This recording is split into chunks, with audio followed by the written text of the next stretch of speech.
Dream eleven एक Indian company जो 2008 में स्टार्ट हुई और महज 12 साल के अंदर ये कंपनी इंडिया के सबसे बड़े टूर्नामेंट आईपीएल को स्पॉन्सर कर रही है। और एक और इंटरेस्टिंग फैक्ट की बात की जाए तो ये कंपनी आज की डेट में $1 बिलियन से भी ज्यादा की रेवेन्यू होल्ड करती है। तो अब सोचने वाली बात यह होगी कि इस कंपनी की बिजनेस मेंटालिटी कितनी ब्रिलियंट होगी जिसके थ्रू ये आज की डेट में इतनी सक्सेसफुल कंपनी बन चुकी है।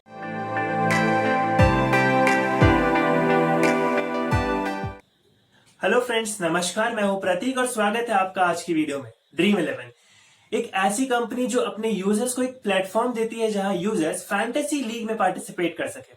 अब बात की जाए इस कंपनी की स्टैब्लिशमेंट के बारे में तो ये कंपनी 2008 में स्टैब्लिश हुई है और अगस्त 2020 तक इस कंपनी के पास टोटल 542 एम्प्लॉइज हैं। अब सोचिए कि इतने कम एम्प्लॉइज के साथ ये कंपनी इतनी स्टैब्लिश्ड और इतनी सक्सेसफुल कंपनी है। जाहिर सी बात है कि ये कंपनी बहुत ही ब्रिलियंट बिजनेस मॉडल फॉलो करती होगी। तो आइए इस कंपनी के बिजनेस मॉडल के बारे में डिस्कस की जाए। आप सब जानते होंगे ड्रीम इलेवन पे टीम कैसे बनाई जाती है और लीग में कैसे पार्टिसिपेट किया जाता है। तो ये वीडियो मैं बात करूंगा कि किस तरह से ड्रीम इलेवन को प्रॉफिट होती है इन सारी फैंटेसी लीग के थ्रू। तो सबसे बेस्ट एग्जांपल के थ्रू मैं आपको समझाऊं अगर तो सपोज कीजिए आज की डेट में मुंबई और चेन्नई की एक मैच हो रही है और हमें फैंटेसी लीग में पार्टिसिपेट करना है। तो जैसे कि हम सबको पता है कि उसके लिए हमें ड्रीम इलेवन को कुछ एंट्री फी सबसे पहले प्रोवाइड करना होता है। तो एक एग्जांपल लिया जाए कि सपोज कीजिए ड्रीम इलेवन ने 40 रुपीज एंट्री फी रखी है चेन्नई और मुंबई के बीच हो रही मैच में अगर फैंटेसी लीग में हमें पार्टिसिपेट करना है उसके लिए।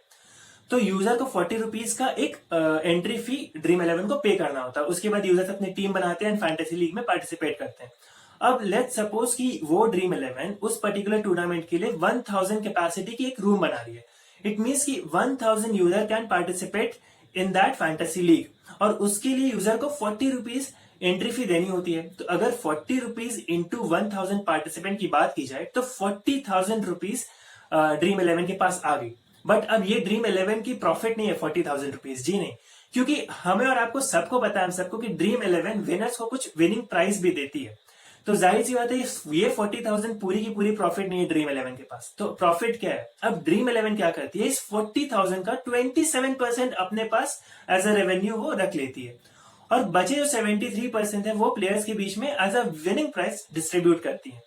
तो अब इसके पीछे का क्या मैकेनिज्म है वो भी बात किया जाए तो ड्रीम इलेवन पूरे के पूरे 1000 प्लेयर्स को विनिंग प्राइज नहीं देती है। आप सबको पता होगी कुछ 1 to 300 रैंकिंग के बीच के प्लेयर्स को ही बेसिकली विनिंग प्राइज दिया जाता है। इट मींस कि 1 से 300 तक के जो प्लेयर्स जो जीते हैं उस फैंटेसी लीग में उनको कुछ प्राइज मिला और रेस्ट को प्राइज नहीं मिलता है। बट ऐसा भी नहीं है कि स्टैटिक प्राइस है। ये स्टैटिक प्राइस नहीं है।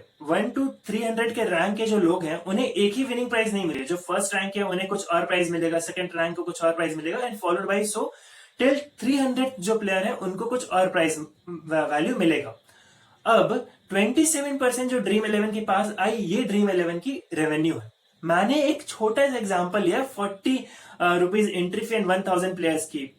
लेकिन ये जो रूम बनती है 1000 नहीं 1 लाख प्लेयर्स के बीच की रूम बनती है। और आज की डेट में जहां आईपीएल रोजाना होती है ऐसी कई सारी लीग्स ड्रीम इलेवन प्रोवाइड करती है और एंट्री फी तो 45 रुपीज या 35 रुपीज होती होंगी। बट जो प्लेयर्स की लिमिट होती है वो 1000 ही नहीं, उस प्लेयर के लिमिट आज की डेट में 1 लाख होती है। तो आप सोच सकते हैं कि 40 rupees entry fee into 1 lakh player, it means कि जो वैल्यू आई उसका 27% ड्रीम इलेवन की रेवेन्यू है। तो ये है source of profit dream eleven की। काफी ब्रिलियंट माइंड लगी हुई है इस मैकेनिज्म के पीछे कि ये काफी अच्छा मेंटालिटी भी है। यूजर से पैसा लिया जा रहा है, यूजर्स को वो पैसा वापस दिया भी जा रहा है, बट उसके बीच का कुछ अमाउंट ड्रीम इलेवन अपने पास रख लिया as a profit, which is a good thing for the company. Without any investment उस कंपनी के पास अच्छी खासी प्रॉफिट हो जा रही है। अब अगर खर्च की बात की जाए ड्रीम इलेवन की तो खर्च उन्हें क्या है, कुछ एडवर्टीजमेंट होगा, टेलीविजन पे कुछ एडवर्टीजमेंट आती है उनकी कि ड्रीम इलेवन आप एप्लीकेशन इंस्टॉल कीजिए अपने फोन पे और फैंटेसी लीग में पार्टिसिपेट कीजिए।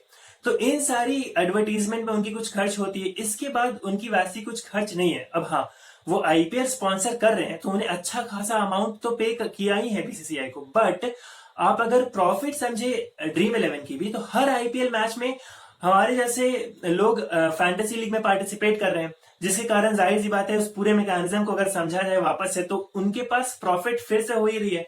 तो ये बेसिकली है ड्रीम 11 की पूरी प्रॉफिट मेकिंग पॉलिसी, कहां से वो प्रॉफिट कमा पाए। उम्मीद करता हूं ये वीडियो आपको पसंद आई होगी और आपको जानने मिला होगा कि ड्रीम 11 का बिजनेस मॉडल क्या है। अगर ये वीडियो आपको पसंद आई तो इस वीडियो को लाइक करें, हमारे चैनल को सब्सक्राइब जरूर करें और मिलते हैं अपनी अगली वीडियो में। Till then take care, bye bye.